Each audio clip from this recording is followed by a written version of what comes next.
Master કાકાએ જરા વાત કરી આપણે તો જૂના જમાનાની અંદર ભાગવતનું એક હતી વાત સાચી છે સહનશીલતા એ વખતે સહનશીલતાઓ હતી એટલે નથી થતી અને સમજાવટથી માનતા હતા અત્યારના કોઈ છોકરા ના માને કોઈ ના માને એટલે ઉપાયની અંદર એવું છે સંવિધાનથી ચાલીએ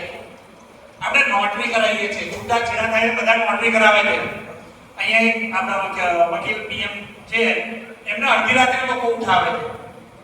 પ્રવીણભાઈ વાત ખોટી હોય તો કહો નોટરી કરાવે છે તો સાહેબ નોટરી કરીએ છીએ આ પ્રશ્ન તમને નહીં ગમે બીજા સફેદ વાળ વાળા નહીં ગમે નોટરી કરાય તો શા માટે આપણે ઉલ્લેખ ના કરીએ અંદર કે ભાઈ 25 લાખ નું છૂટું થયું છે તમે આપો છો કે 25 લાખ લખાવો એ 25 લાખ લખાવશો તો બીજી જગ્યાએ જનારો વિચાર કરશે અને પેલો પુરાવો આવશે કે 25 લાખ થયા આપણે નામ કરારે લખીએ છીએ તો નામ કરાર બરોબર છે જે રકમ હોય નામ કરાર લખો પણ સાથે રકમ લખી છે કારણ ના લખો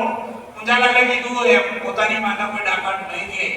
કારણ ના લખાવો વાત સાચી છે આ મુદ્દો મારો નથી પ્રજાપતિ આવેલો છો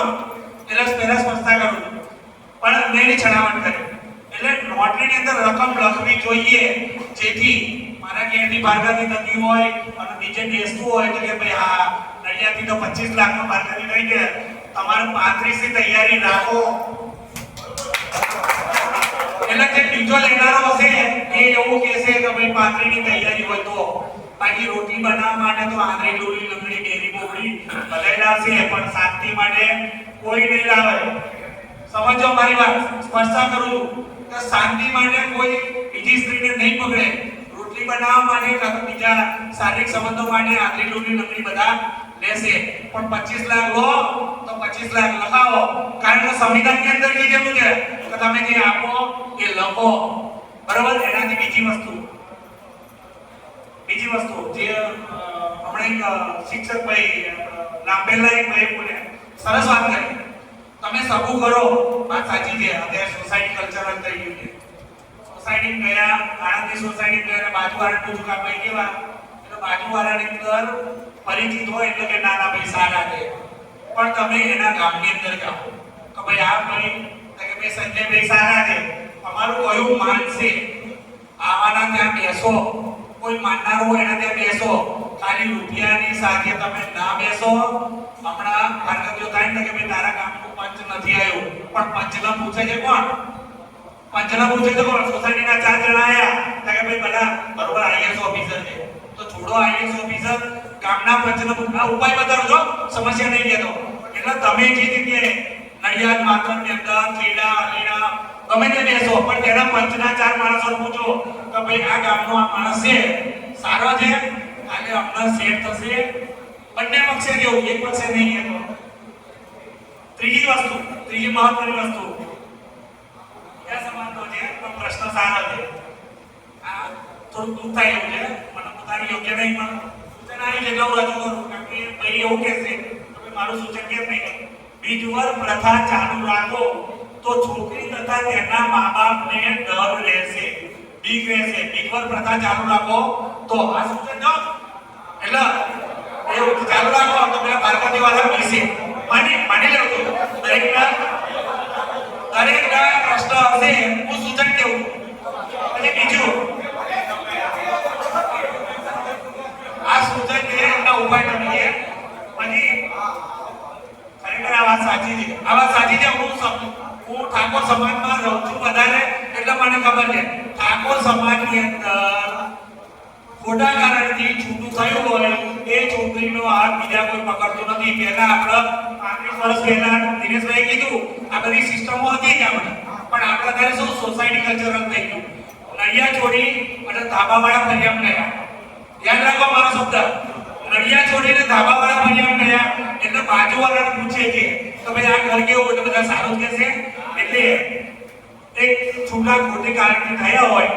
તો એ દીકરીને જરા વિચારો દીકરીની વાત નહીં તો એ વસ્તુ છોકરામાં પણ આવે છે ઘણી જગ્યાએ એવું બને કોઈ દાખલો સારી વાત જેવું હતું કોઈ છોકરીને પ્રોબ્લેમ હતો એના લગ્ન મા-બાપ જાણતા હતા અને નહીં થાય એવા એને એડજસ્ટ થયું પણ એક ખોટું બોલીને લગ્ન કર્યું હોય તો શું થાય સાહેબ વાત કાલે જાય એ વસ્તુ એક જગ્યાએ એવું થયું કે છોકરાએ પોતાની કામગીરી બંધ રાખી અને બહાર પડશે તો કાલે એ છોકરાને કોઈ નહીં થાય. એટલે બેટર છે કે પોતાની કમજોરીઓ બીજે જેવું જોવું, પોતાની કમજોરીઓ, ચાહે મારો છોકરો હોય કે કોઈની છોકરી હોય કે મારી છોકરી હોય તો કોઈ પોતાની કમજોરીઓ કમસે કમ જાહેર કરો. આરકે સાહેબે કીધું, સોનારા સાહેબે, કે સત્ય બોલવાની થોડી તૈયારી આપો, થોડી. તમને તમારી છોકરી વાલી છે, છોકરી ખરાબ હોય તો બેટર છે કે છોકરીને તમે જ્યાં સુધી મરે ત્યાં સુધી પાલવો, પણ એ છોકરી ખોટી છે એને સારી કે બીજાના ઘેર ન આલો. તમારો છોકરો સારો છે એનો ખોટો છે એને સારો કે અને મહેરબાની કરીને, આ વાત સત્યની વાત કરી છે એટલે મહેરબાની કરીને બીજાની છોકરીની પત્તર ના પાડો એવી વિનંતી અહીં ભાઈ કરી છે કે ભાઈ સાચું કહો છોકરાની છોકરીની બાબત. ભલે કદાચ સમય છે કોઈ જગ્યાએ અંગત અફેર હોય અને જો એ છોડી દેતા હોય તો એ બધી વસ્તુ નાની અમથી લેટવો કરો, પણ જે બીમારી હોય કાં તો એનું ચારિત્ર ખરેખર ખરાબ હોય તો બેટર છે કે પોતાના મા બાપે કેવું જોઈએ તો બેટા તું પેલું શું કે નગરી દ્વારે મોરે સાવરિયા એવું કરવું હોય તો બેટર છે તું નીચે જા કે હું તને પાઠવી આ સૂચનો છે. સમજો આ સૂચનની અંદર ભલે મહેરબાની કરીને વાત સાંભળો, આ સૂચનની અંદર મારી દ્રષ્ટિથી નોટરીની અંદર રકમ લખાવી ફરજિયાત અને બીજી જગ્યાએ કરો તો એનઓસી જેવી સિસ્ટમ આવે છે અને પૂછો કે ભાઈ પાછળનું છૂટું થયું છે, નડિયાદથી થયું હોય તો નડિયાદવાળાને પૂછો, માતરથી થયું હોય તો માતરવાળાને પૂછો, અલિન્દ્રાથી થયું તો અલિન્દ્રાવાળાને પૂછો. પણ એ કાયદાની અંદર જોગવાઈઓ છે એનું થોડુંક અમલ કરશો, થોડુંક અમલ. 498 બધું નાખી પછી પૈસા કમાવાની વાત કરો છો, વાત સાચી છે, પણ થોડુંક વાસ્તવિકતાનું ધ્યાન રાખી બીજા છોકરાનું બીજાના મા બાપનું ધ્યાન રાખી અને આટલું કરો. અને હું તો જાતે જ કહું છું કે નોટરીની અંદર રકમ લખાવી એ મારી વાત માન્ય રાખો તો વધારે સારો છે. આ સૂચનનું હું સમર્થન આપું છું. બીજા સૂચન જે વ્યક્તિના છે એ જુદી વસ્તુ છે. અસ્તુ, જય ભીમ, જય ભારત.